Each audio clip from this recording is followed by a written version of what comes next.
Coming up on this week's show, some huge Capcom remakes could be on the way. Evercade Arcade is coming. And we chat to Magic Knight creator David Jones.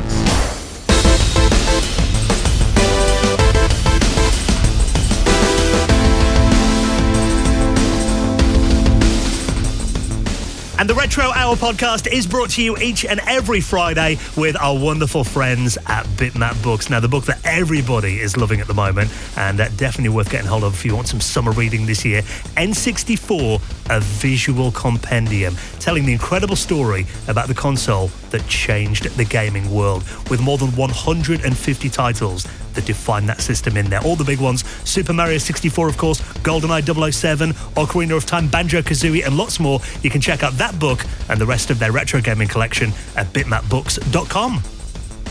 And with our lovely friends at PCBWay. Now, of course, you know about PCBWay. They're actually celebrating their 10th birthday very soon. And if you're looking for someone who can do fully featured custom PCB prototyping, low cost, fast turnaround quality boards, and they offer services like 3D printing and injection molding. And of course, you know that PCBWay are massive supporters of the retro community. So get an instant quote right now on their website at PCBWay.com. Hello and welcome to the Retro Hour podcast, episode number 432, your weekly dose of retro gaming and technology news with me, Dan Wood. Me, Ravi Abbott. And me, Joe Fox. And very nice to have you joining us for the podcast that every Friday takes you on a nostalgic trip back to the golden age of video games, covering all those games and the systems that we grew up playing, all the companies, the people that made the games as well, because not only do we bring you up to speed on what's been happening in the world of retro gaming from over the last week, but also we bring you veterans of the industry onto the podcast each week to tell us their story.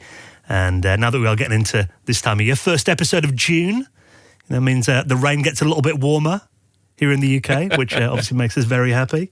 I don't know about you guys. I always loved the summer when I was a kid as well. You know, when you got that 6 weeks off school and instead of playing outdoors, it was generally a full summer of playing video games. Well, you also get the summer blockbuster movies, but they've not arrived yet. So it's kind of a bit dull. And then suddenly, hopefully, they're all going to hit. But yeah, I really enjoyed the summer when I was a kid. I'm more of a winter guy, though. I like to stay in and play some games.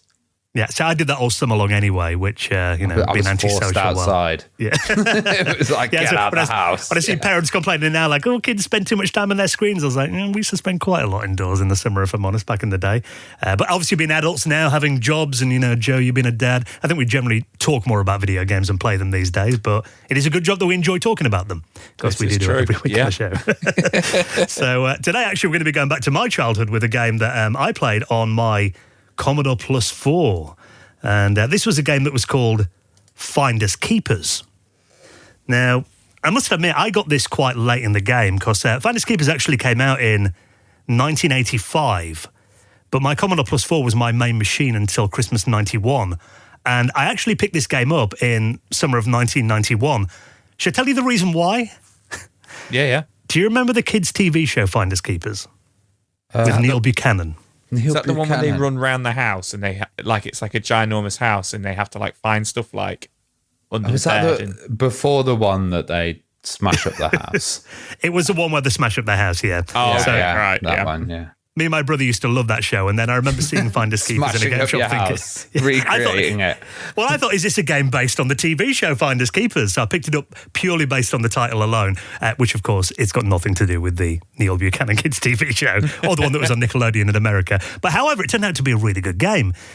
It's part of the Magic Knight series. Now, these were out on several different platforms, and Finders Keepers was the first in the series, and then there was a follow-up called Spellbound, there was Nighttime, and Stormbringer as well. They were all written by programmer David Jones and released on the legendary Mastertronic label back in the day. And these were incredible, fantasy-style puzzle platformers, and there's some incredible stuff that he did with it as well, because we talked to him about it in the interview this week, because David's going to be our special guest. The fact that he was inspired when he first saw an Apple Macintosh, and then basically tried to implement a basic GUI system on the Spectrum. Which is really impressive as well. And it's a really interesting interview because, these games are also ported to the MSX, C64, Amstrad CPC as well. So, it covers a lot of systems as well. Yeah, well, he actually grew up with a TRS-80. That was the first machine that he got. And interestingly, we've had a few people talk to us about this, a few Spectrum developers who didn't like developing directly on the Spectrum itself, not only because it could be a little bit unreliable, if we're honest, but also that, the dead flesh keyboard, that rubbery keyboard on the Spectrum. I think the Oliver twins were the same, weren't they? They told us they used to do all their development on an Amstrad, using a proper keyboard and then connecting it via a serial link. And Dave did the same using his TRS-80. So interesting to hear the story about how he was developing Spectrum games that way. And also we kind of go back to his roots working with Procom software on his first game, Bonkers, which was a Frogger clone. And then, moving forward in the interview, he also worked for Psygnosis and Acclaim, working on, titles like G-Police. Yeah, it's a pretty significant leap from the Spectrum to the PlayStation. It's like, really interesting interview as well. And we talk about, budget labels as well back then and being able to pick a game up, with your pocket money. Yeah, the Mastertronic 199 range, which was a godsend to kids in the 80s. So really interesting chat with David Jones, the mastermind behind the Magic Knight series. He's going to be our special guest on the show in around 40 minutes from now. But you know the way it works. Before then, we have a little geek out for half an hour or so, or 40 minutes, to bring you up to speed on what's been happening in the world of retro gaming and tech over the last 7 days. And it has been another busy week. And I must admit, there are probably too many of these tabletop arcade cabinets that get released for us to cover each one of them, because it does feel like there's a new one every week. But I think this one does feel pretty significant because this was announced last week. This is the Evercade Alpha. This is basically the first ever Evercade-compatible bar-top arcade machine. I think this is really interesting. I think you're spot on there, Dan. Like, there is a lot of tabletop arcade machines coming out at the moment, and we've spoke about a few. And then obviously people build their owns and you do the Pandora boxes and people put their Raspberry Pis and stuff, and they're wicked. And some of them, look really, really legit. And I was a little bit like, okay, Evercade are doing really well. I think I want to say they've just announced like they'd sold 1 million units the other day. Oh, wow. As well, which is really cool. Or 1 million cartridges, I think it was, which is fantastic. And I was a little bit like, okay, right, they're doing the Evercade Alpha. They're doing their own tabletop arcades, which they're about 40 centimeters tall. And I was like, what's the selling point here? And the selling point is that they will be compatible with all the Evercade cartridges, which is fantastic. So they've got this little, imagine a tabletop arcade, and it's got a full-size controller, arcade stick, not controller, like arcade stick with the, the 6 joystick with the buttons, Yeah, joystick with the buttons and stuff. And then below that, on the front of the cabinet where the insert coin part is there's 2 cartridge slots, isn't there? Where you can put your games in, which I think is awesome, as well as USB ports to put a second controller in. So you can use like the Evercade controller from the console version to play 2-player games, which I think is really cool. There is going to be 2 of them. So there's a Street Fighter 2 edition being released, as well as a Mega Man version being released, which do come with their own 6 built-in games on them as well. Street Fighter obviously being lots of Street Fighter games, Street Fighter 2 Champion Edition, Turbo Edition, the Alpha games, so Alpha 2, Alpha 3, and the original Alpha. Interestingly, the Mega Man one has the Mega Man arcade games on, which is not something you see a lot at all, because obviously Mega Man is for like the NES and the SNES, and then moved on to like PlayStation and Sega Saturn and stuff. So you get Mega Man, the Power Battle, and Mega Man 2, the Power Fighters. And then you get a bunch of other Capcom games on there, Air Wing, Final Fight, Knights of the Round, and Strider, which is really cool and interesting. And I love like the Mega Man artwork on there and stuff. But 100% the selling point to this is the fact that you can play your Evercade cartridges on them. 100%. I think that is the selling point, because even I'm like, oh, okay, this is pretty cool.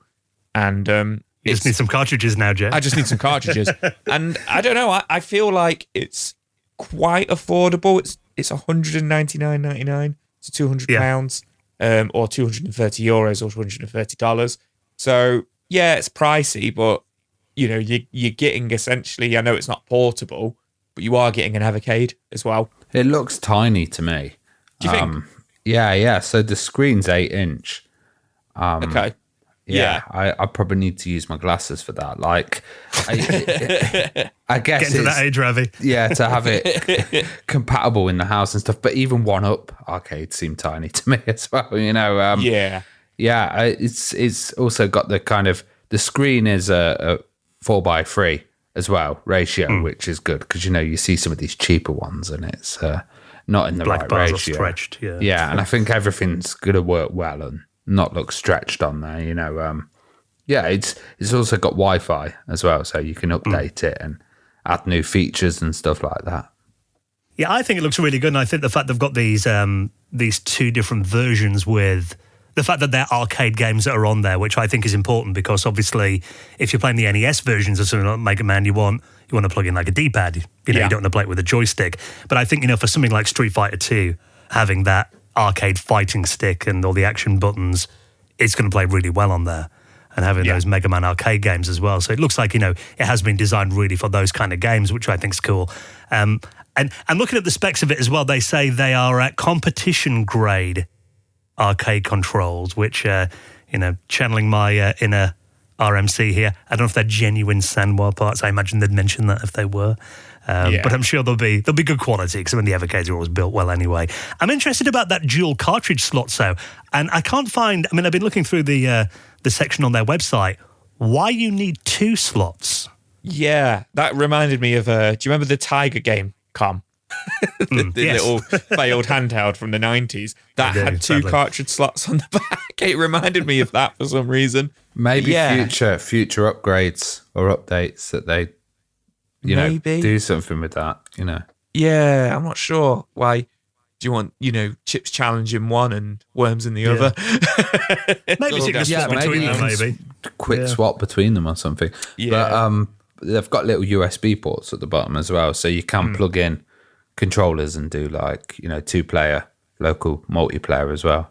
Yeah, that's very cool. I think, if you haven't got an Evercade in your collection already and, this could be a good time to jump in. I think price-wise, £199, I think is very reasonable. We have talked about some of the, the 1UPs, for example, and some of them go to about, £600-700, weren't they? Some of the ones we've been talking about recently. If you've invested in the Evercade world, this is a good thing for, getting extra stuff.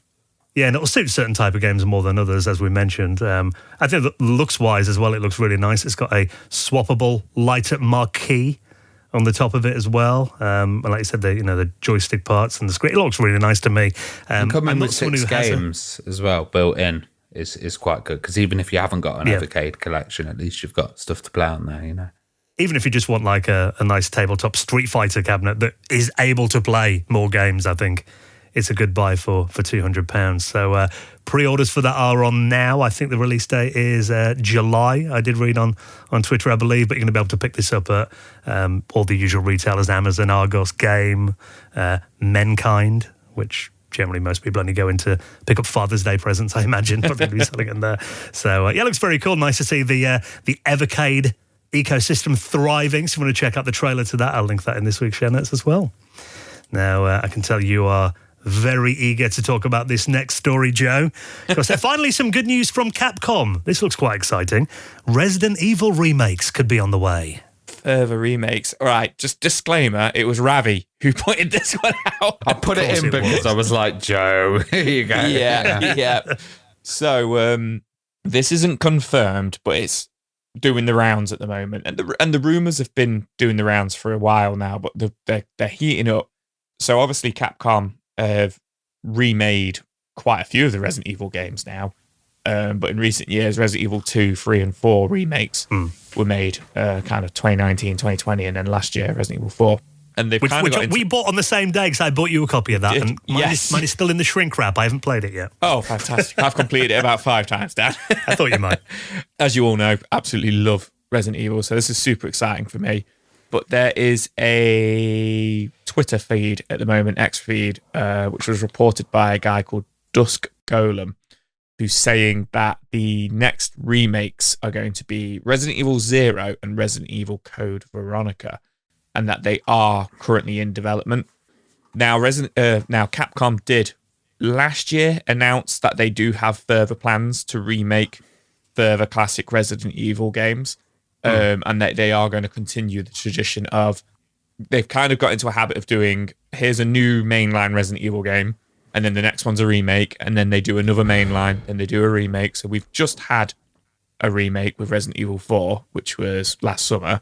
So we will be probably due Resident Evil 9 next, and then another remake. Right. Historically, Code Veronica is a fan favorite. It's not my That was a Dreamcast favorite one, yeah? Yeah, that's the Dreamcast one that came out in 2000, and then Code Veronica X, which was like the enhanced version, came out on GameCube, PS2, Xbox about a year or two later, where they added a few more clips and, graphics and stuff like that. And then Resident Evil 0 came out in 2002 for the GameCube and was HD re-released on Xbox One, PS4, etc. in 2016. Was that the one you played as a kid? So I know you had a GameCube. Yes, this one is so Resident Evil 0 is the prequel to the Resident Evil 1 remake they did in 2002. Right. Keeping up with all these remakes and stuff with Resident Evil is crazy, but it's been going a while on this remake. The original Resident Evil 1 came out in 96, and then they remade it 5 years later in 2001. Then did a sequel to that remake, which is 0, which is now apparently being remade. So it's a bit crazy how many remakes and stuff there is in Resident Evil now, but it makes sense because Capcom have also announced in recent years that Resident Evil is surprisingly, or maybe unsurprisingly, is their biggest earner. Like, it's their biggest franchise. And their top selling games for Capcom are the Resident Evil games. They always make about 10 million sales on them. But I actually thought it would have been Street Fighter. Personally, would have been their biggest kind of IP, but maybe Street Fighter's not as big as it was in the 90s now, is it? Resident Evil generally, I mean, if you're talking a new Resident Evil title on a modern console, they're generally AAA kind of prices, aren't they? Whereas Street Fighters might come out, if you get them on like the Switch store or whatever, they're normally like a tenner or something, the Super originals, maybe, in terms of revenue. Yeah, true. This is very true. I mean, I'm excited for it. I'm more excited for 0. Which, once again, some people kind of love or hate it because it was, it had the item box was missing and you had to drop your items on the floor and stuff. So hopefully they fixed that because that was the biggest nuisance of that game. But definitely one I'm excited for. And, I know I'm sad. I'm in quite a few Resident Evil groups and forums and stuff. And everybody's talking about this. Some people are saying it's fake news, but then some people are like, Capcom haven't denied it. And it's, Capcom haven't announced anything, for a while now. So we'll see. We'll watch the space for the next couple of weeks. It makes sense for them to do it, though, doesn't it? And, people like you, Joe, that's probably bought the game 6 times already. You'll buy it a 7th time on the next console. So what's one more time? That's why they do it, Joe. So, good news if you're a fan of those games and you want to play some nice, hopefully enhanced HD remasters again. I'll link up that tweet if you want to check out the rumours so far. Now, this is quite interesting. This is 8-Bit Dough, who we talked about in the podcast before. They make a lot of kind of modern, retro-inspired controllers, don't they, that have USB connectors on them and work on modern systems. And we did cover it on the news a couple of years ago that they released a mechanical keyboard that was inspired by the NES and the Famicom, and then they did a version of it with the Commodore 64 kind of colours and styling. Well, now they've launched basically an addition for that keyboard, which is basically a mechanical numeric keypad that can also be used as a calculator. Yeah, so they've also introduced a new version of the keyboard, which is the IBM Model M kind of keyboard, which M edition they're calling it. They can't use IBM. And they've done a little IBM style logo on one of the keys, like, a B that they've done for 8-Bit Dough. It's still kind of short and small, so they've got this additional numpad, and I bet you it hasn't got the weight of the Model M, because the Model M was a really heavy keyboard. You could use that as a weapon, the original Model M. And it's quite rare, but it's good to have these clicky mechanical keyboards. I know they're really popular. This is interesting because I've got a DAS keyboard here personally. I know you've got one as well, and that's got the numpad added on. And I always feel right with like a big keyboard, but I've noticed there's been a lot of these smaller mechanical keyboards. But I think it's an interesting idea to have it as, I don't know, it feels weird having it at the side, but to have it as a side item that can be a calculator as well. Because I really enjoy typing numbers on. I don't know, it feels great doing accounts and stuff on a numpad. Yeah, and a little mechanical one at that. Yeah, I think that's probably the market this is aimed at. I mean, you really only need a numpad if you're doing a lot of calculations and or I mean, there are some games I know. Some DOS gaming, some classic games, use numpads.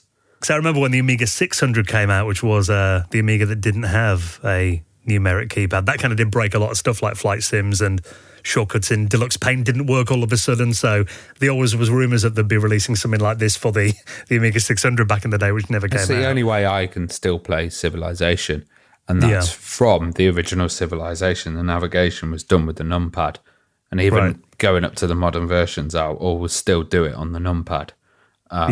It's just that game it just feels right doing it that way. Yes, I mean, generally the only time I really use a numpad is, when I'm doing my, don't want to think about it this time of year, but when I'm doing my tax return, obviously a lot of numeric keypad use in that. But this, it looks pretty cool. So, I mean, it's a mechanical keyboard. It's got mechanical switches, not the buckling springs that you got on the original IBM Model M. But interestingly, we did mention about that calculator function. There is an LED display on there as well, so you can actually use this as a standalone calculator. Yeah, which I think is quite a novelty. You can use it on wireless internet and connect with it, or you can use it on Bluetooth. So I can imagine, you could give it to someone who is taking it into the office and doing accounts, and then you can be like, right, I've got a game that needs a numpad. Right, I'm going to go and do that and borrow it and then switch the mode. I don't think anybody that brings a mechanical keyboard into an office environment is generally all that popular. No. They're not the quietest things in the world, are they? The taxman. C64 edition. They've got the Famicom edition, N edition as well, which is the Nintendo style one. And it's $44, which is quite a good price for something like that. It's not massively high end. It's also got that little nodule on the 5, at the bottom. So, where the middle of the numpad is. Look. Yeah. That's cool. And pre-orders for that are available right now. It's available on Amazon USA and scheduled to ship on July 15th if you need some more numpad action in your life. I'll link that up in the show notes as well. So now that we are into summer, I'm going to be getting my Spectrum Next set up again very soon, I think. I did get hold of one before Christmas. I did leave it in the box for a few months because, real life got in the way. But you guys know that I did set it up the other week and I was sending you pictures of stuff I was doing with it one Friday night when the missus was out recently. And really I've been using my Spectrum Next as a glorified classic Spectrum. I found a pack of all the old school games thanks to one of our lovely patrons. So I didn't own a Spectrum back in the day, so there's obviously a lot of titles that I want to play. The Dizzy games, experiencing them on real hardware, as it were. And I'm loving the system. One thing I haven't really explored so far with the Spectrum Next is enhanced games for it. Because obviously the hardware in there is, much more advanced over the machines that we got back in the 80s. And I think this is going to be my first Spectrum Next enhanced game. But this is something that also works on the original machines. And I think this looks right up all of our streets, because I know we're all big fans of the Aliens movies, and I know all of us guys played. Was it Alien 3 that you guys were into? Yeah. I remember us doing an episode of our favourite games on the After Hours, and someone picked Aliens 3 as one of their favourite titles. Yeah, this looks wicked. So this is Aliens Neoplasma 2. Yeah. Which is an unofficial game, but it's set in the Aliens universe. And like you say, there's two versions of it. There's ZX Spectrum original version, and then there's ZX Spectrum Next version. It's kind of, to me, looks like a little bit like a Metroidvania game meets Contra. But yeah, best way to describe it is plays like Alien 3 for the Sega Mega Drive, doesn't it? Or the Amiga, which I played it on. Yeah, it looks very similar. Yeah, very, very similar. Run and gun, fighting xenomorphs and facehuggers, etc. It is a sequel to a 2019 ZX Spectrum game. The original just being obviously Aliens Neoplasma. I think we covered that back when it came out. Yeah, I do have a vague memory of that. And, you do have to pay for it. It's download for $8. But I've not really, you know me, I'm not massive into 8-bit. Well, I'm not into 8-bit computers or 8-bit gaming massively, but I think the Spectrum Next version of this game looks fantastic. I think this looks really, really nice. So if you do get this, I do want to come over and play this because I think this looks really cool. Yeah, it's tough with the Spectrum Next because it's kind of a fantasy world, isn't it? It's like a world that would have happened, if Sinclair had continued, and I kind of like that about it, though, but I don't know. It feels I'm a bit conflicted about it because I've got such memories about the old Spectrum and its style, and then seeing stuff in this new style. It's looking great, but you could play the original version though. Like we said, there is two versions. Exactly. There is one that runs on the original There's these dual releases. It's kind of like the polished version, isn't it? That's how I kind of see it now. Yeah, well, I mean, the version for the Spectrum Next has got a much bigger colour palette, which I think really sets it apart. The sprites look a lot smoother as well. It's also got support 60 hertz as well, which obviously gives it a much smoother experience than the standard version of it. Although saying that, I mean, I'm looking at the original ZX Spectrum version, and in terms of gameplay and everything, it doesn't look all that much different apart from the reduced colour palette. I think it is still very impressive for the original Spectrum. The only thing that really bugs me about it is I am not a fan of games where you get to the edge of the screen and then it scrolls to the next screen. I like it to move along with me. And I think particularly in this kind of game, which I remember, I loved Alien 3 on the Amiga, with the facehuggers and stuff running at you. I don't know if that's going to catch you out if kind of the screen scrolls and there's one right there. Is it going to be like insta-death and be a bit unfair? That's just because you suck. Well, I mean, there is that as well, obviously, baking in my gameplay skills into this. Yeah, you know what? I didn't actually pick up on that because you're right. The games obviously Alien 3, but then I kind of said the Metroidvania games and stuff. Yeah, they scroll, with the screen like Contra does and stuff. I didn't really pick up on that, even though I've actually watched the trailer like 3 times because I love the look of it. It's not put me off, and I think game design wise, obviously it's just a trailer, but from looking at it, I think that's something they have considered. And it moves fast, doesn't it? I mean, it's not like you've got to wait like 3 seconds or something for it to move on. Yeah, it's a quick transition, and the aliens from the trailer aren't right there in your face. They're across the screen or up a platform or down a platform, etc. It just obviously depends if the entire game's like that, because obviously this is just a 1.5-minute trailer for the game. But I'm not too worried about that. Yeah, I mean, it does look like it pauses a bit anyway, so maybe it's going to be a bit, I mean, I'm sure they've thought of that. But yeah, I mean, graphically, I'm looking at the Spectrum Next graphics here as well. They do look incredible. And, just having a game that's going to take advantage of the new hardware, I think, is something that I'm looking forward to playing. And for the sake of $8, I mean, that's an absolute bargain for the obvious amount of work that has gone into this. So, I think it's interesting because, like, I don't know, are they doing another Kickstarter on, or... How's the supply Spectrum of Next? Spectrum Next? Because I know they're quite hard to get hold of, and will that help expand the user base? I've started to see that there's these alternatives, like the Plus Uno and I think it's Engo Basic as well, which basically run the cores, the Spectrum Next cores on like more available, cheaper hardware, which is good to see as well because. I would love an X, but they're quite tough to get hold of. You're lucky to have one, Dad. Well, I backed it back in. God, it must have been 2020, I think, when they ran the Kickstarter. So, I mean, it took them about 3 or 4 years to deliver them. Obviously, there was the pandemic in the middle of that, and then the global chip shortage, which meant they had to do redesigns of it as well. But yeah, you're right. I mean, there are lots of more affordable clone systems out there, as there were with the original Spectrum back in the day all over the world. And I think in other even emulators you can run if you just want to do it that way. But there are definitely cheaper ways of, basically having the Spectrum Next experience. In terms of a new Kickstarter, it keeps getting rumoured they're going to be doing a third one. And the fact that the second one hit like £1 million, I think it would make sense for them to do a third run of it. I don't think anything's been confirmed so far. I have seen people selling their Kickstarter 2 models on eBay and in Facebook groups for as much, if not more, than they paid on the Kickstarter. I think some of them go for about 700 quid back in December, January time.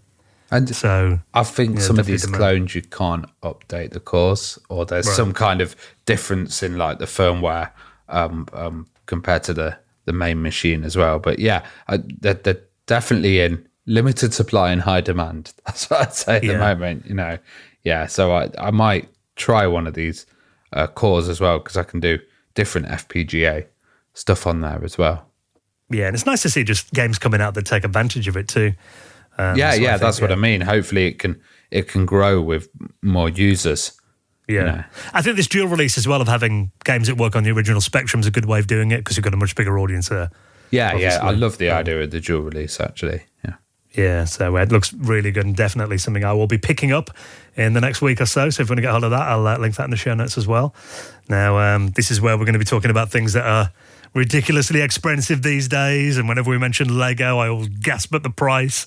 But I mean, I haven't bought any Lego for 30 odd years. So, and these days I know that Lego's pricey. I often walk around the Lego shop looking at, the Ghostbusters Firehouse, and then seeing the 500 quid price tag and being like, I might leave that. But this looks very cool. They're doing a Lego Zelda set now. This looks very cool, I think, though. Yeah, this has been rumoured for years, because obviously the Mario sets have been massive, and they did the Sonic sets as well. So I feel like Zelda is probably the next rite of passage in terms of like iconic, huge games which are also kid friendly. You can't really do a Lego set for like Call of Duty, to be honest. So I feel like Zelda is definitely seems like the right choice for the next one. But yeah, very, very expensive. So the set they've announced that they're releasing is the Zelda Great Deku Tree set, which is a 2-in-1 set. So you get the Ocarina of Time Great Deku Tree, as well as the Breath of the Wild version of it. So you can kind of swap the branches and the style of the look of the tree. That's cool. Which is very cool. And, it comes obviously with exclusive new minifigures, obviously being, Link, etc. And there's also, I can't remember the name of them, and my childhood self was probably shouting at me now, but you get a couple of the snapping plant enemies in there, and a little bit of the swamp around the tree. And you also do get a little Princess Zelda in there as well, which is cool, and the trees and stuff. But $300 is the price tag that comes with this, or £259.99. Now, I know it's a big set. It does come with 2,500 pieces. So it would keep you busy for a very long time. And, it's an official Nintendo set. And I know the game consoles, the Nintendo they did, and the Atari and everything were really expensive. But yeah, Dan, I agree with you, man. Like, this is hardcore. This is the same price as a Switch. It's the same price as the Switch. Yeah. It's more expensive than the Evercade arcade we've just been talking about. And I always joke that like Mega Bloks is cheaper, and I've just looked up like what Mega Bloks are doing, and they've got a Microsoft 360 Xbox. Yeah, we spoke about that before. Yeah, and that's $150 as well. So not that much. You could buy many Xbox 360s for that. Yeah, you could. You could buy the one for 20 quid the other day. Yeah. What happened to Stickle Bricks? What a Stickle Bricks Zool. Stickle Bricks. Bring back Stickle Bricks. Bubsy. Yeah. So, I mean, you're right. I mean, having that official licensing, that can't be cheap. And obviously, Lego is, in terms of the toy world, it is, up there in the premium brands, isn't it? And it's become definitely something that, goes outside of just kids these days. I mean, there are definitely adult collectors of Lego, and I always see, they look impressive. I always see them when I go to like, Comic-Cons or retro shows, that kind of thing. Pixel Heaven, when I go there, there's always loads of incredible looking Lego displays. So it's definitely a big part of geek and gaming culture. But yeah, it's just, when you see those price tags, they can be a little bit eye-watering. But I've got to say, it does look beautiful, though. Nothing that I would have the time to build. I've said before on the podcast, my wife bought me a Lego DeLorean for Christmas 2011 that I still haven't finished. So, I'll get that out the way. It feels like it's a time that we need like creativity and Lego for kids, and it's something that they should kind of play with and get their imagination going. But with these price tags, it's just, I think it's not accessible for the for the kind of standard family. We used to have a huge Lego box with just years of all the bits just shoved in, and then you build something out of that. But I don't even know if those are around anymore. Like if you went to a charity shop and found Lego, there's probably some collector who's like, right, I'm going to eBay these, and I can't remember the last time I saw Lego in a charity shop. Actually. Yeah, just the prices. Like I built a Lego Amiga laptop, and the prices of doing that, I was on like Brick Bay or these kind of eBay sites buying secondhand bits of Lego. Went into my parents' attic to find some, you should get that valued. I bet it's worth more than like an Amiga 4000 then. It probably is, to be fair. The Lego is probably worth more than the motherboard. Yeah. So, if you have got the cash for it, it does look very cool. So if you want to check out that little trailer, that link that. And of course, all the rest of the stories, you don't have to Google around. I save you the job every week by putting them in the show notes so you can click directly through. Check your podcast app or head to the website at theretrohour.com. Now, patrons, stand by. We have got some more news stories to talk about for you in just a moment, because we do that on the podcast every week. I drop the adverts out of the patrons version, so instead of giving our patrons a shorter show, we give you an extra couple of news stories, just not like extra added value. And if you'd like to join us on Patreon, by the way, all the links are at theretrohour.com. Get access to our exclusive patrons area of the Discord server, where we're chatting away all week in there. Get invited to our monthly hangouts that we do, like a massive Zoom call. All our patrons are welcome to that. And our bonus podcast that we do for our gold members and above, the Retro Hour After Hours, of which there are 42 episodes. You can unlock of that by heading to our website and signing up today at theretrohour.com.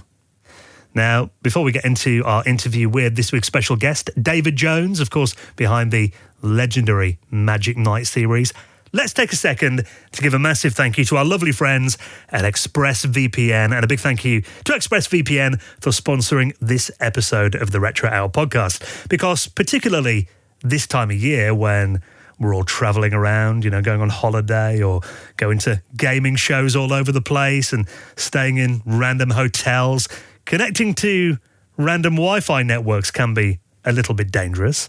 But having a service like ExpressVPN, basically, that gives you protection. Think of it like having a protective case on your smartphone. Most of the time you might be all right, but all it takes is that one accidental drop onto concrete, and then you'll wish that you protected yourself. So you know about the importance of VPNs when you're on public networks, Ravi? Yeah, definitely. When you go to another country, I often find when I go to America, I'm reliant on Wi-Fi. I'm reliant on connecting to it at airports, connecting to networks I've never been on before. And, my data is not really secured on that. There could be illegitimate networks on there that they might not have the correct security protocols as well. So just having that VPN offers that extra protection. And I've also found that I've been going to a lot of cafes recently, trying to do some work, and I can't hotspot on my phone as well, which I also have VPN'd up because the signal's not that good. I have to connect to their Wi-Fi as well. So it's really useful when it's, that kind of rest of mind, really, and helps protect you pretty much. Yeah, and your data is really valuable. I mean, hackers can make up to $1,000 per person selling your personal information on places like the dark web. I feel like we need like a dun-dun-dun sound effect when I say that. But the thing about having ExpressVPN on there is it gives you a secure encrypted tunnel between your device and the internet. So it means hackers can't steal your sensitive data, and the encryption that they use is incredible. It would take a hacker with a supercomputer over 1 billion years to get past ExpressVPN's encryption, by which time I imagine, it'll probably be out of date anyway. You won't be too fussed about it in 1 billion years. And really simple to use as well. Literally one click, you fire up the app, and then you protect it. And it works on all your devices, your phone, your laptop, your desktop, your tablet, even your TV if you want it on there as well. So you can stay secure on the go wherever you are throughout the summer. So we'd love you to give ExpressVPN a try. It's the one that we use, and, we've talked about it before. We just leave it running because there's no, even when you're watching video content, for example, lightning fast, isn't it? Yeah, so easy to use. I forget about it most of the time. I'm just let it run in the background. I'm on a VPN, okay. Yeah, let it run in the background and let it protect you. So secure your online data today and use our link. And of course, we'll get you a nice offer like we always do with our sponsors. As a thank you for using our link and helping out the podcast, head to expressvpn.com expressvpn.com/retro. So that's expressvpn.com/retro, and you will get an extra 3 months for free on top of a 1-year plan. So I'll link that in the show notes as well, expressvpn.com/retro. And a big thank you to our friends at ExpressVPN for their continued support of the show. Okay, then, well, thank you for checking out the news this week. We'll have more for you on next Friday's podcast. And a reminder as well, if you do spot any stories during the week, we do have a dedicated news section on our Discord server that is open to everybody. So if you see a story and you think, oh, the lads might want to talk about that, we'd appreciate, a few extra eyes on things always helps. And we do often use a lot of our Patreon stories and Discord chatter stories in the news. So if you'd like to join our Discord server, link to that is on the website. We'd appreciate that. And next, going to be getting the story of the highly acclaimed Magic Knight series of games with the author of those titles, David Jones, is next on the Retro Hour podcast.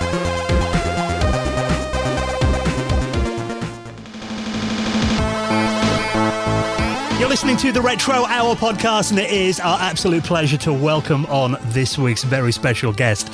And it's always amazing to talk about games that we played as kids. And our guest this week, David Jones, of course, very well known for the highly acclaimed Magic Knight series of games, released on the legendary Mastertronic label as well. So we'll get into stories of that, I'm sure, with David. Welcome to the podcast. Nice to have you on. Yeah, nice to be here. Thanks. Appreciate you taking the time. Now, before we get into, these incredible games that you worked on back in the day, we always like to kind of wind it back to day one with our guests and kind of find out where the journey began. I mean, do you remember what initially got you interested in video games? Do you remember the first ever game that you saw?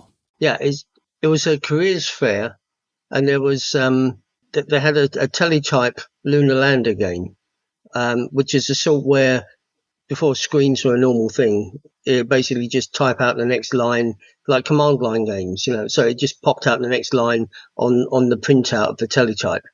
And it was, you're in the lunar lander and you've got to land on the moon, and you've got so much fuel, and here's the speed you're traveling at, and you do a burst of jet thrust every 10 seconds.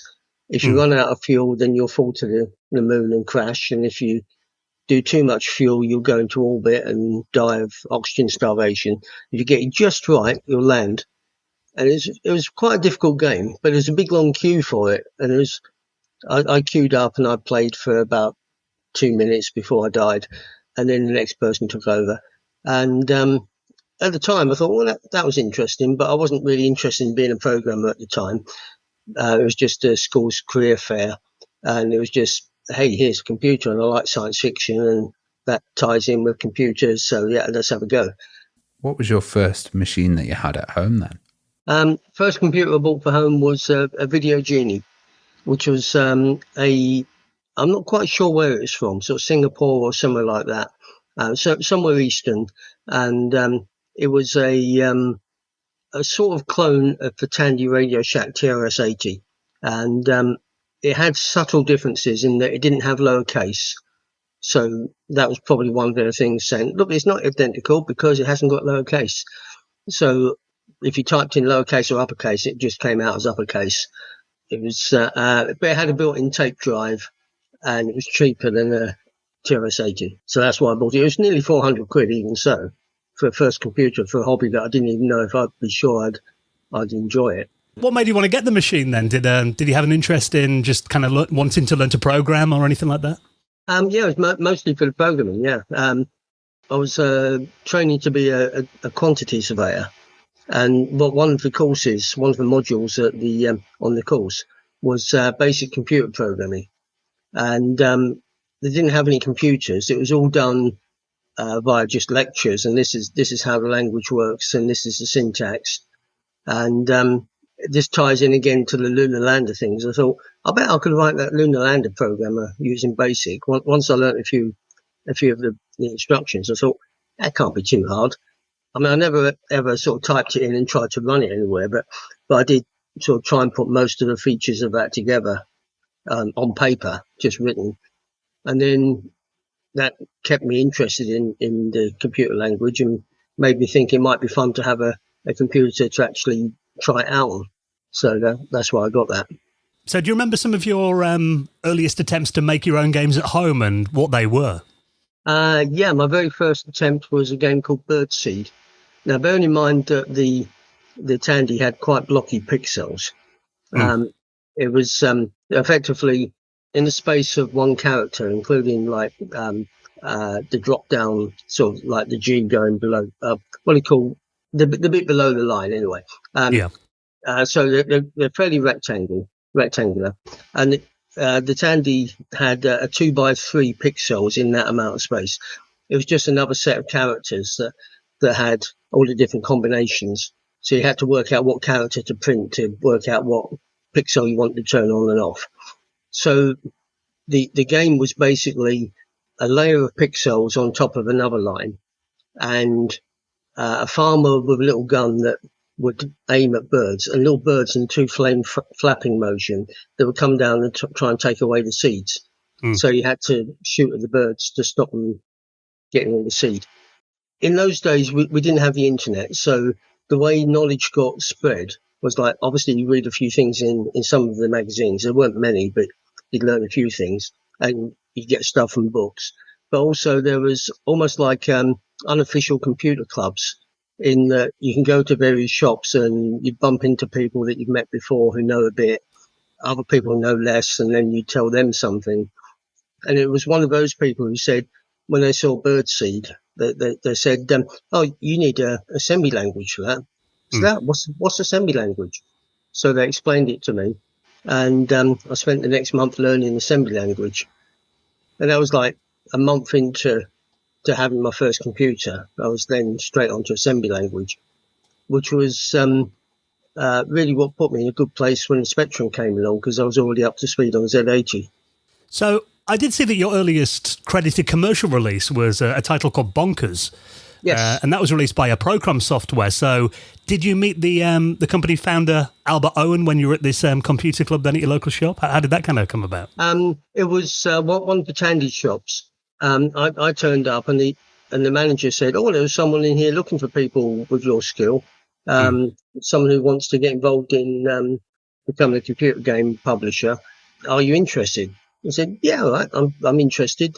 So he gave me the details. I phoned Albert, went and saw him, and he was like all enthusiastic to become sort of a big name in computer games. So yeah, he managed to get hold of an interface for me that would connect my Tandy, because I think by that time I'd upgraded. Yes, I'd already upgraded to a Tandy Model III by that time. So he came across an interface that he could find for me that connected my printer port to the back of the Spectrum on the parallel bus. So I never had all this messing about with type of program into the Spectrum, and if it doesn't work and it crashes, you've got to reload the whole game from tape again. Right. I had everything working nicely on the TRS-80. And with a nicer keyboard. Yeah, nice keyboard. And it would download in seconds, about 2 seconds normally to download the entire game. I'd have to load the graphics separately, but most of the time when things crash, they didn't crash over all the graphics. So if the game crashed, then I'd just reload it again in a couple of seconds after doing a small tweak. And it was always a decent system for me. I didn't have to worry about, well, I need 10K for the assembler, so I could write games in and use more of the memory than some other people do. So tell us about developing Bonkers then, because I know that was it was like a Frogger clone, wasn't it? So how did you start developing that and getting it published by Procom? Well, but basically, Albert said, I want to write, I want a game, and I want there to be lots of action. I want it to be bonkers, as in like not the name of the game, just like crazy, fast-moving action, which I wouldn't necessarily say it is, but it's quite close. I mean, it's the most arcadey game I've ever written. But he didn't really give a lot of direction about what the game should be. So I did a Frogger type clone. And yeah, so I basically wrote it. Albert, his son, Albert Owen, did the graphics. That was our first project we worked on together. He did all the graphics for all the other Magic Knight games. So it was, Albert wanted a game, and he found me an interface, and I wrote a game. Yeah, that's pretty much what that was. Yeah, I mean, I didn't realise at the time how nice that was to just be able to just go ahead and write a game without having to go through design documents and signing off with people. I mean, these days, even before these days, sort of decades ago, even you still had to agree everything with managers and designers and producers. And my early stuff, my 8-bit stuff, it was just whatever I thought would work.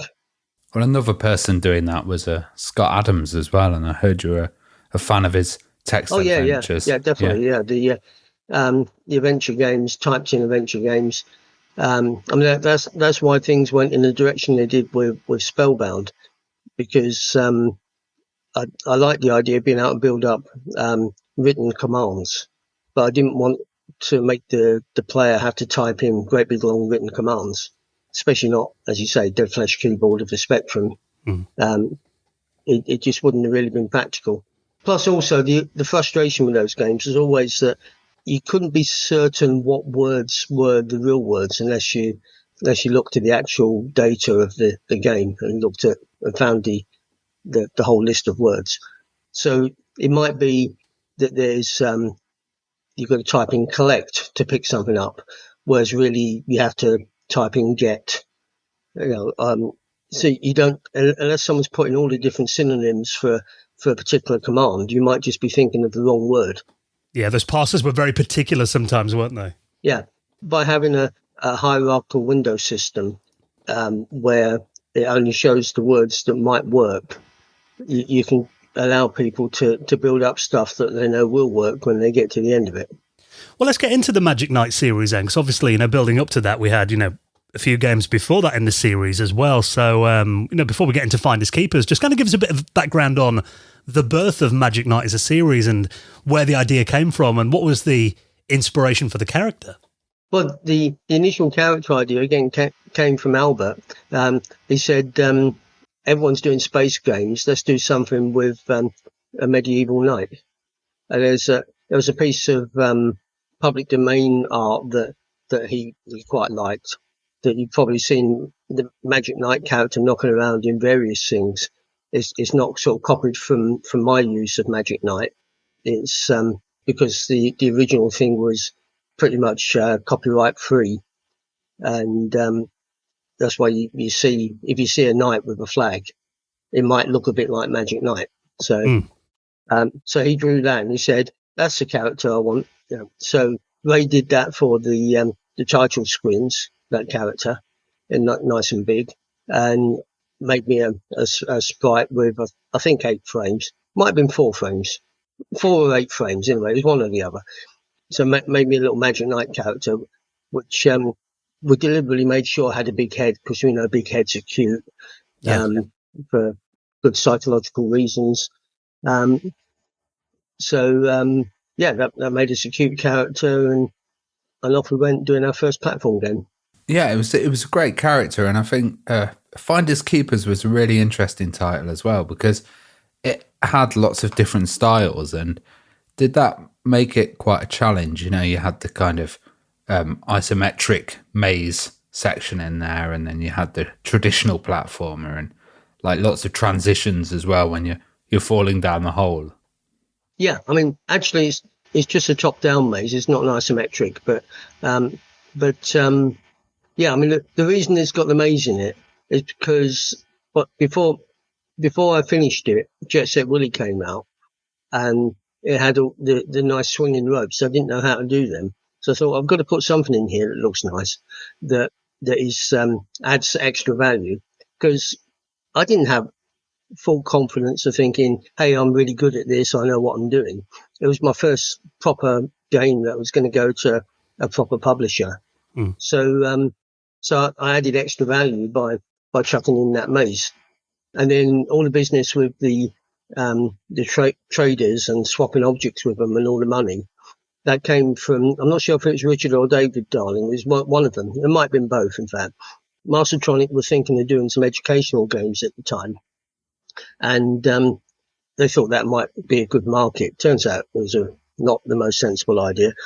But they thought, well, at least let's have some stuff with sums, some adding up and some subtracting. So they wanted me to add that to it. So that wasn't in there originally, but I added that. And then that was just another little feature that was new and different. And I think it was always my idea to do if you put two objects in your pocket that might react, that they would react. But the business where you can sell an object and buy an object with the traders, that was down to the idea of doing educational software.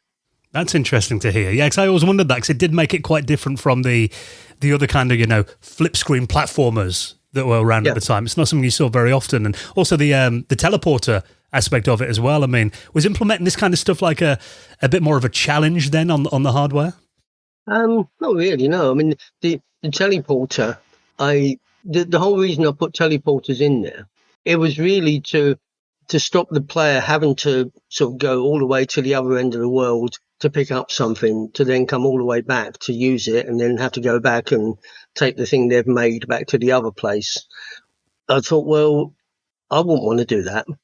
So why should I make the player do that? But they've got to think about it. Now, once they've realised that they can put a teleport pad down somewhere and then teleport to it, and then teleport back to the other pad, it seems sensible that, well, obviously they'll use it for shortcuts, but it's up to them to use it and wherever they want to use a shortcut. But that was easy enough. You basically just go, oh, right, you're on the teleport, and you press the button, fade down the screen, change XY, change room, fade screen back up again. It's dead simple. And not many people were thinking of that at the time, kind of helping the player out in that way. I think that kind of showed your eye for design from, a player's perspective as well.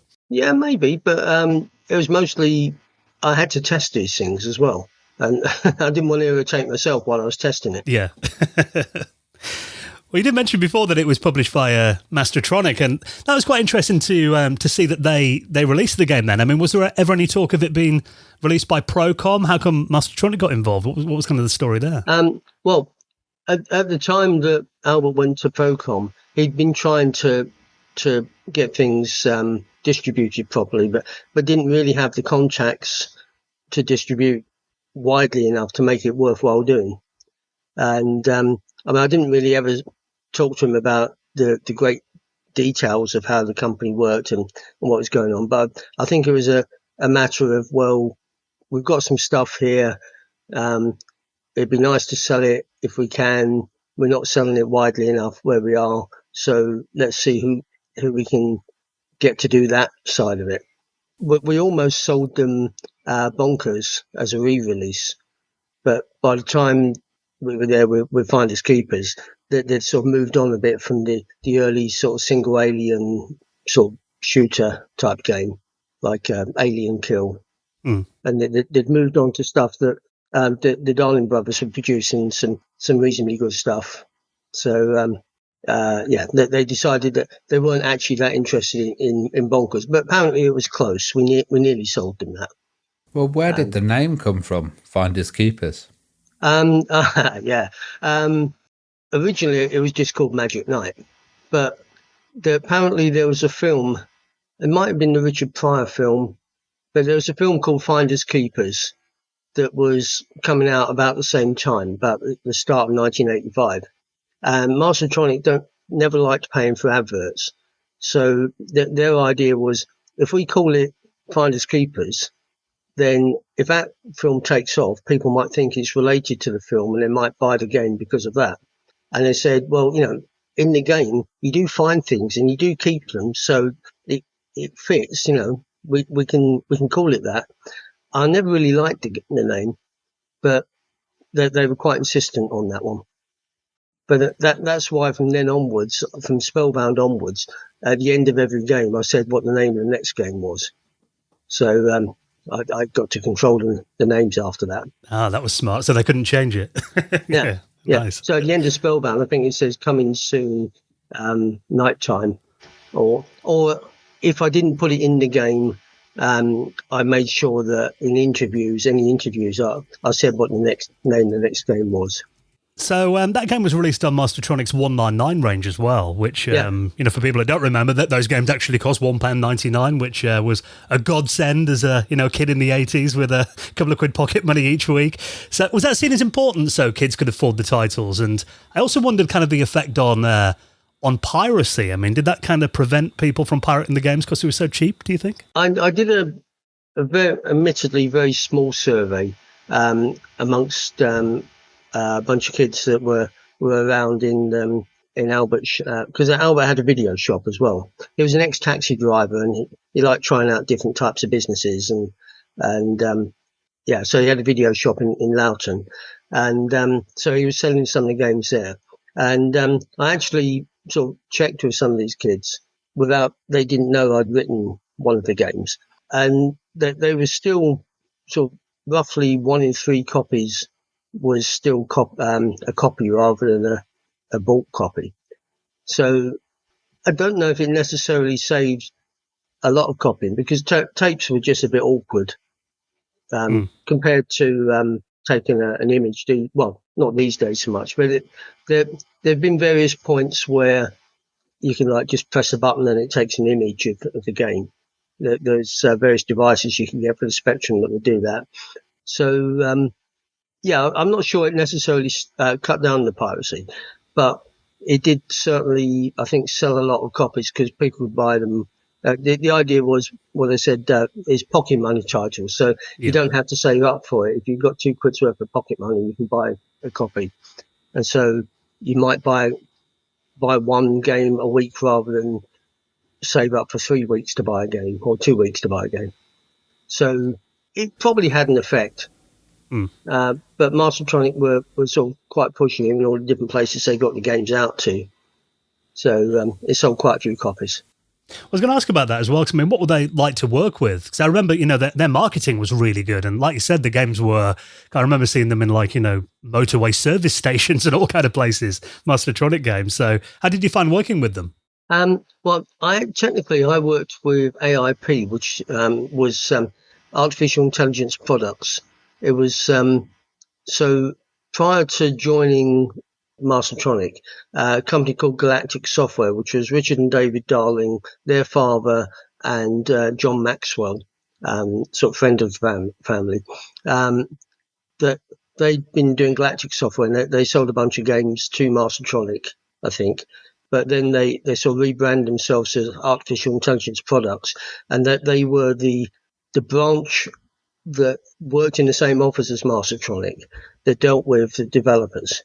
So if someone came in with a game and they said, we just want to sell you the game, they'd handle that, and they'd sort of probably pay them £500, and that game would go on to the Mastertronic's catalogue.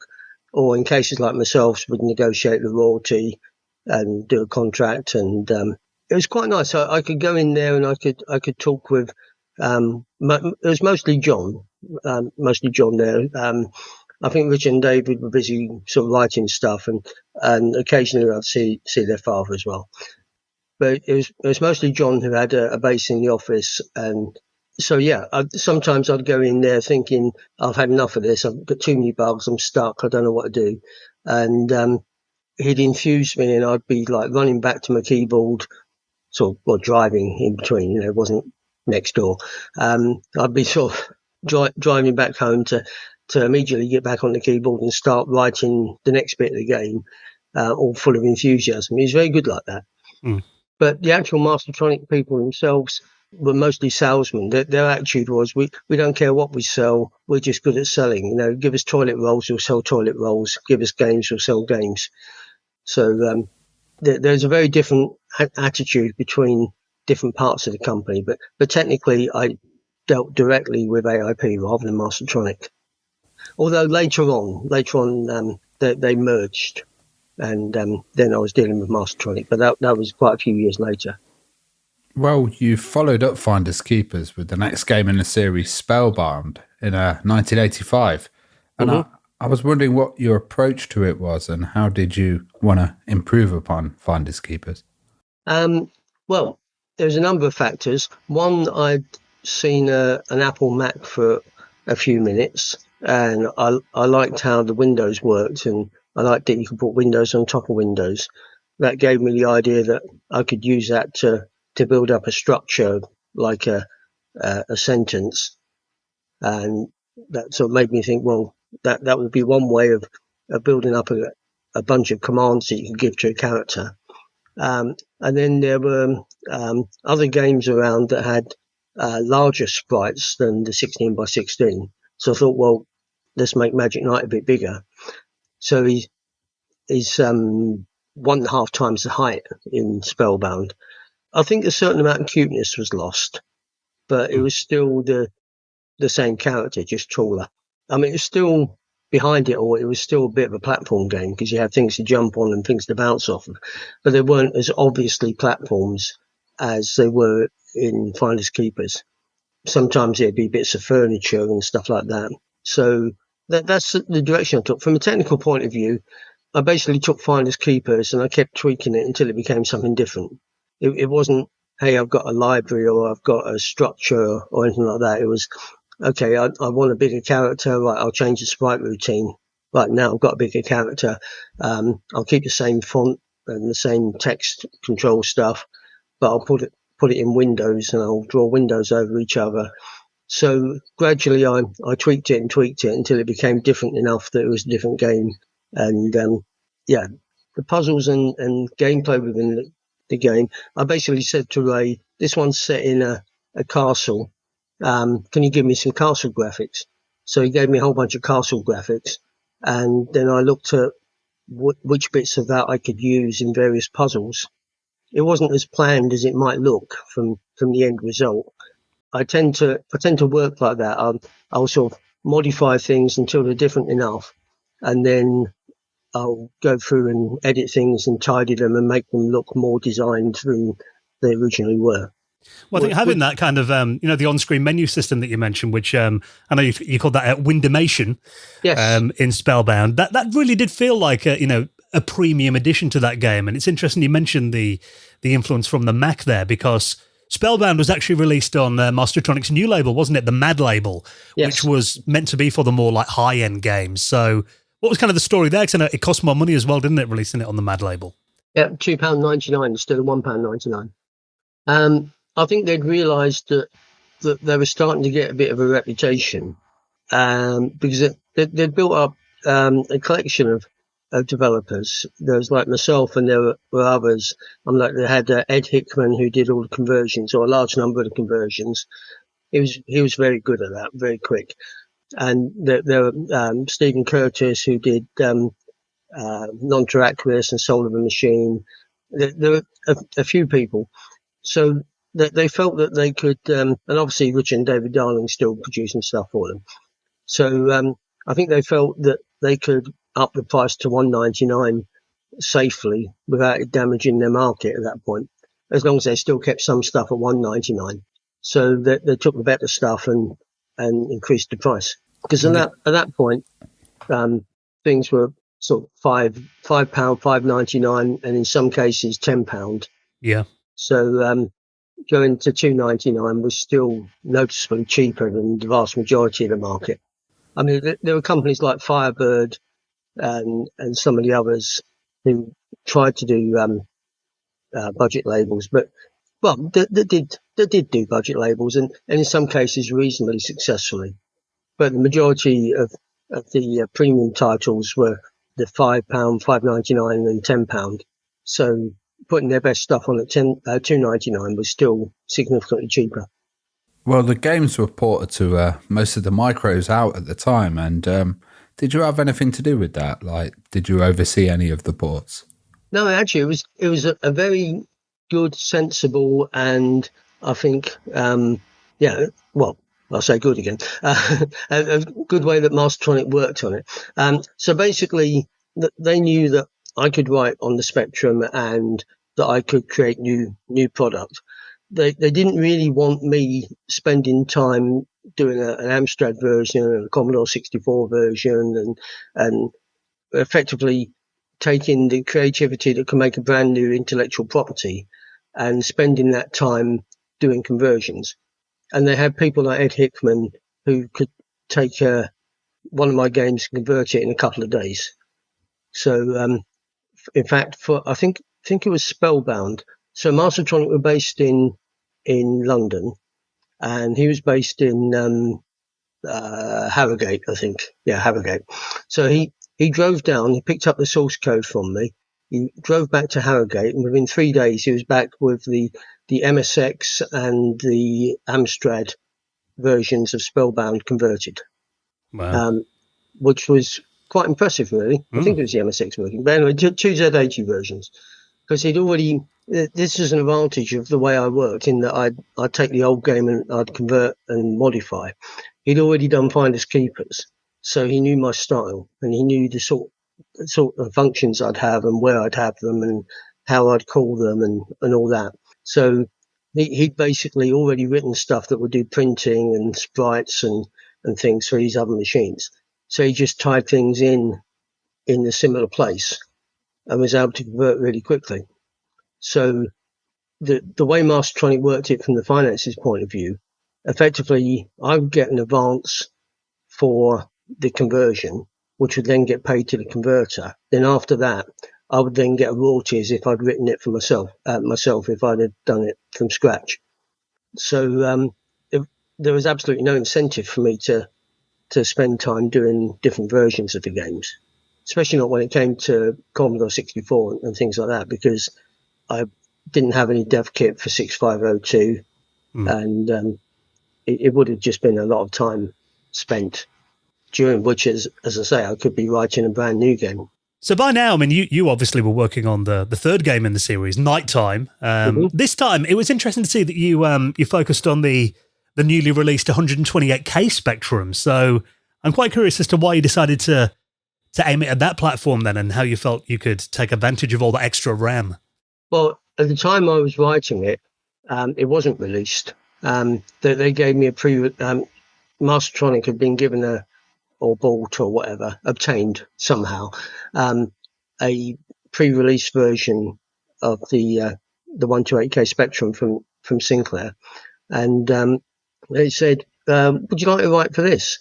I thought, "Yeah, that sounds like fun," and I always intended that I'd do a 48K version as well, because even then I was aware that, well, it's a new machine, it might not catch on, Yeah, and I want to make sure I sell enough copies to make it worthwhile doing. So I was always going to do a 48K version, but it was nice that I could expand into the 128K, put the full game idea in there and not worry about how much memory I had, and then worry about how to compress it later on. So that's what I did. So in the end, the whole system improved a lot.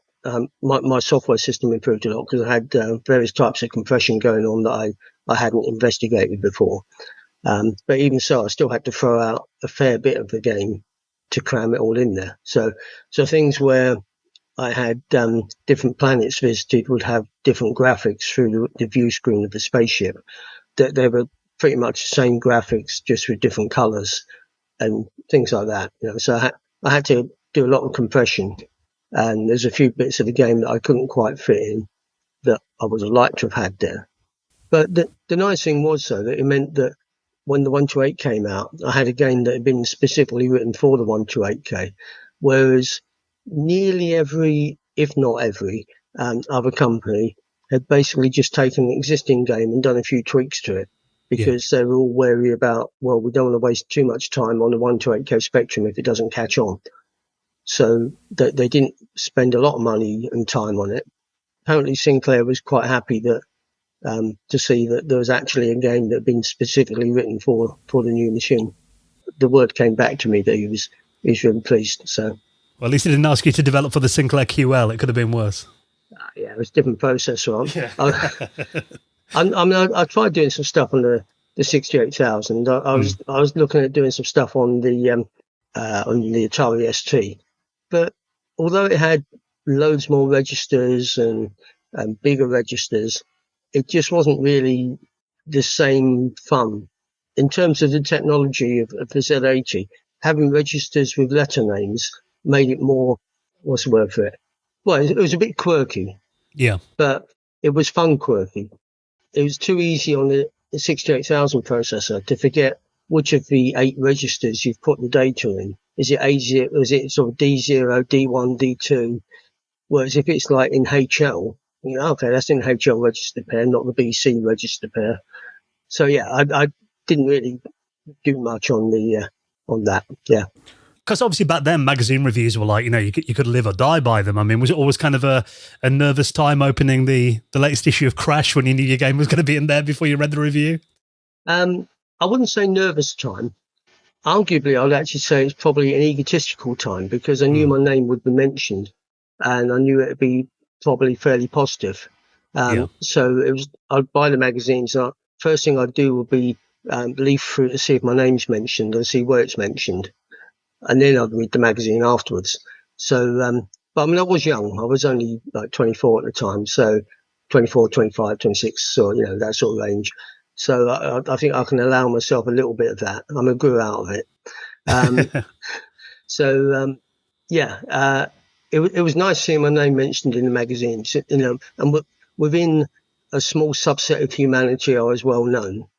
And arguably within a small set of humanity, I'm still well known, but it's a different slightly different subset. It's probably a difference between retro gamers and original gamers, although there's a lot of overlap. So, and a lot of people were one and became the other.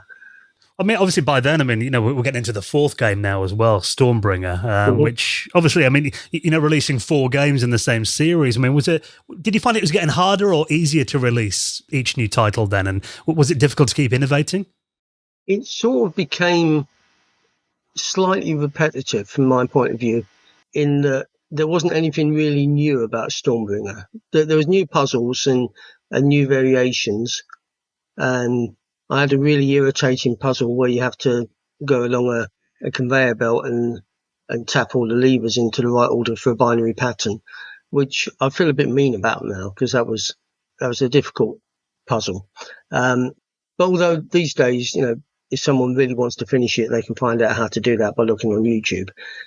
But you couldn't do that at the time. But the peak of it, I think, was really with nighttime, because that's when I did all the compression stuff that enabled me to get most of it into a 48K. And then for Stormbringer, again, I wrote it first for the 128K, but there wasn't so much in it that I had to knock out a lot for the 48K version.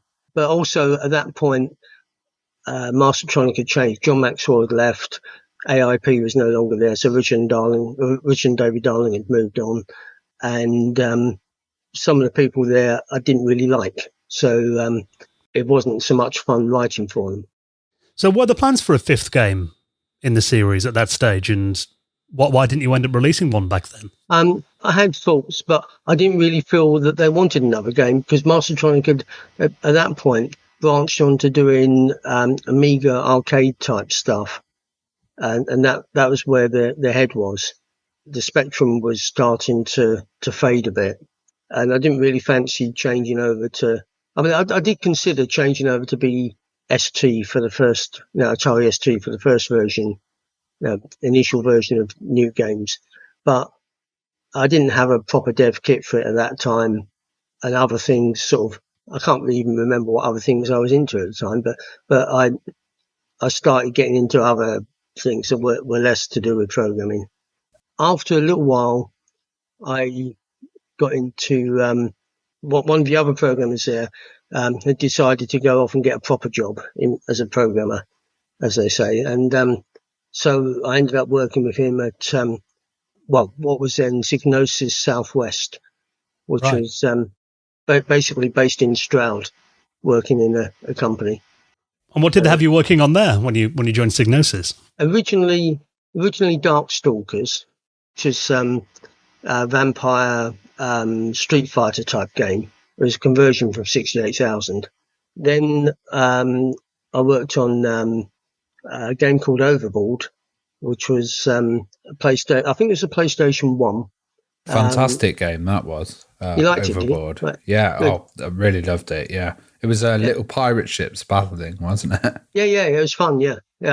With puzzles and basically shoot the things. And so, do you remember seeing the wooden spaceship that beamed people up? Yes, yeah. Yes, that was my idea. I was told, I suggested it, and they said, "Oh no, we haven't got time to put that in. It's not in the schedule. You can't do it." But then I've got one of the artists, actually one of the designers who could do a bit of art, got him on board with the idea, and we did it anyway.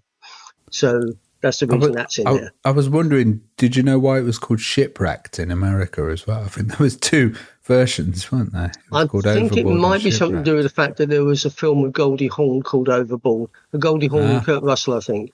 Makes sense. I think that came out about the same time, so I think that's why.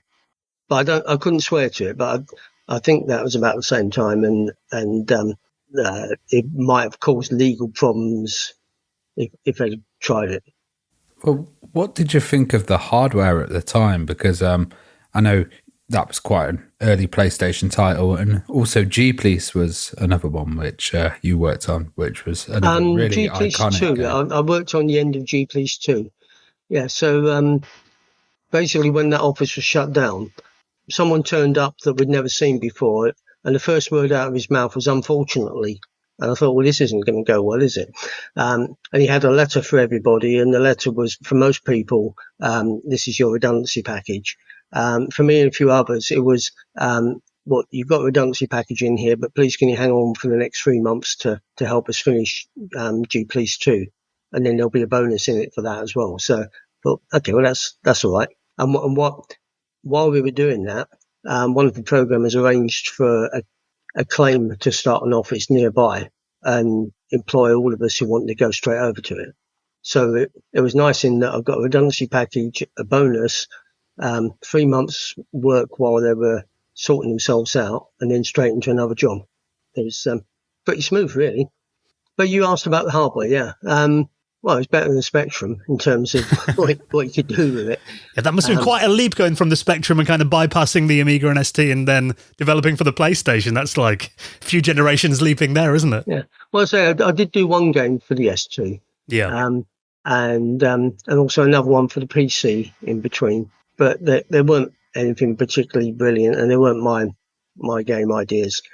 So, originally G-Police was meant to be the game of Space Precinct, but they weren't able to get the license from Jerry Anderson for that. So I don't know if that's a known thing or if that's meant to be a secret. Right. It's an old secret now, even if it is a secret. It was interesting working on the PlayStation, and it was moving over to C++ as well. I think we were straight onto C++. Might have been C, but I think it was C++. Big difference from doing assembly language. Well, David, moving into more recent years, Angs, I know today your life, it's quite different. You're actually a lecturer in the Netherlands these days. So how did that kind of career start then, and how are you finding life out there? Well, a colleague, friend mentioned that there was a job going over here, and I thought, well, that sounds like fun. I've not done teaching before of any sort. In fact, I was actually looking at possibly becoming a maths teacher. I sort of had enough of games for a bit, and I thought, well, I could be a maths teacher. Then I realised how little they pay maths teachers and how much work you need to do and how many hours they expect you to put in. And I thought, no, I really don't want to do that for that money. It's sort of hats off to anybody who does, because it can't be easy. But I'd always avoided doing teaching before because I'm not very good on names and faces. And I thought I'd probably need to try and learn some of the students' names and faces. As it turns out, I can do it to some extent, but I'm still not great at it. But yeah, I mean, it's basically Breda University of Applied Sciences, which is based in Breda, which is about an hour south from Amsterdam. It's close enough to the Belgian border that I can cycle across the border, and I'm not a big cyclist. I mean, I cycle to work every day, but that's only a couple of kilometres each way. Mm. And it's within my ability to cycle to Belgium, which is quite nice. Yeah, so the nice thing, the way we work things is we teach people to be game developers, but the majority of the lecturers are people who've worked in the industry. Right. So rather than teaching teachers how to be game developers to teach game development, we teach game developers how to be teachers. So, because then we've got the skill, we've got the expertise and the experience. We know what it is that the industry is looking for. It's a bit like, in some ways, the film Deep Impact, where they got the drillers, the oil drillers, to become astronauts, to go out and do stuff on an asteroid to stop it hitting Earth. Yeah. It would apparently be much easier to teach astronauts to be drillers than it would be to teach drillers to be astronauts. And it's the same sort of thing. I'd always noticed before that with the best one in the world, computer science teachers can't teach how to do games because they might know the techniques, they might know the names of the techniques, they might know the best logical structure to use for something, but they don't know how to do things fast. To do games, you need to know the quick ways of doing things. I mean, it's less so these days because we've got a lot of support in as far as you've got graphics cards that do a lot of things. They'll do it fast, regardless of how good a programmer you are, as long as you follow a few sensible rules. But even like commercial deadlines and stuff, I imagine teaching that, that games need to be released on a deadline. Yeah, and also things like making sure the students avoid crunch and stuff like that, and don't, when they go out on their internship, they're not working till 11 o'clock at night every night, because that was always toxic. I mean, numerous companies I worked at where come 7 or 8 o'clock, I'd think, right, that's enough, I'm going home. And I'd pack up my stuff and people would say, oh, early night. And I think, no, sod you. I want to have a work-life balance. And that's something I'm actually quite good at out here. I don't know if it's just because I'm working in the university or whether it's a Dutch thing, but work-life balance does seem to be very important. Definitely a lot better for your mental health as well, isn't it? We've got to do that balance. Yeah, absolutely, yeah. I know outside of your day job, you're actually an author as well. Yeah. Tell us about your books. One of the reasons I started was I was looking for something creative to do, and I didn't feel like doing another game. So I started writing, and then it turns out that where I am, I didn't have a master's in anything, and that they like the idea that we'd have a master's so that we know that level of academic study, so we can help people learn the masters in game programming that we run. So they basically fund teachers to do masters. As it happens, I messed up the funding and ended up paying for it myself. But that's a separate thing. I'm just not very organised. But I was able to do a master's in novel writing. So I thought, great. I'd already done 100,000 words in my first book at that point, and I wasn't really sure if I was doing it right or not. So I took a year out to do this master's, and it's been great since then. I've learned a lot of techniques. I've been writing stuff. There's 2 books published so far. Third one will come out in summer. Fourth one for November, then February, then summer again. Because I've written a lot of it while I was thinking, shall I try and get an agent for this? But in the end, I decided no, it's not worth bothering with that. I'll do it myself. So I've got most of all the books up to book 6 already written. There's just more editing to do to get them finalised, which is why I can be confident that book 6 will be out by summer after next. So book 1 is called Booting Ada, second one's called Breaking Ada, and then the third one out in summer is called Blessing Ada, all available on Amazon. Do you do things like links to? Yes, links? Yeah. I can put it in the show notes. Yeah, not a problem. Great. Okay, right, good. So we'll have some links in there. And then the fourth book's going to be a set of short stories set in the same world. Then I've got a sci-fi detective character for the next 2 books, which I'm looking forward to getting to properly, because the character dies in the first chapter of the first book. Then he sets about solving his own murder. Oh, wow. But it's not spooky, psychic, and it's proper science fiction rather than... Anyway, yeah. But yeah, so the Ada trilogy is about the first sentient AI and its struggles for survival. It calls itself Ada, which is why the book's based on, called various versions of Ada. But there's other AIs as well, and humans, and some other characters from somewhere else that would crop up from time to time.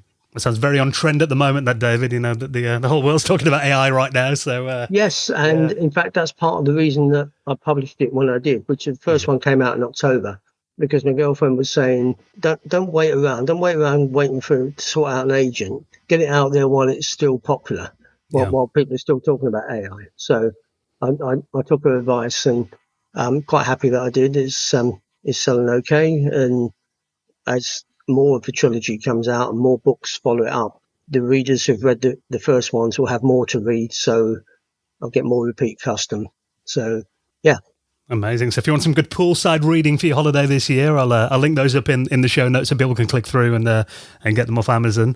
Excellent, thanks. Just one final question then, David. I did see on your Facebook page that obviously next year is going to be the 40th anniversary of the Magic Knight series. I don't know how much you can talk about or if anything's in the works. I mean, is there anything planned to celebrate 40 years? There is something that is in discussion that I'm pretty sure is going to happen, but the company involved has got something else to finish first before they can put enough in place to be able to announce anything. I don't want to announce anything in advance of it. But I think if we do the thing that we're planning to do, it'd probably be out in time for friends and family to buy something for the retro fan who likes my games for Christmas. So watch this space. Yes. Great. Well, I'll link up your Facebook page as well. That's probably the best way for people to keep an eye on that, isn't it? Okay, yeah, I can actually make a direct link to my blog and do a page where I drop a bunch of information in one place. But we can talk about that afterwards.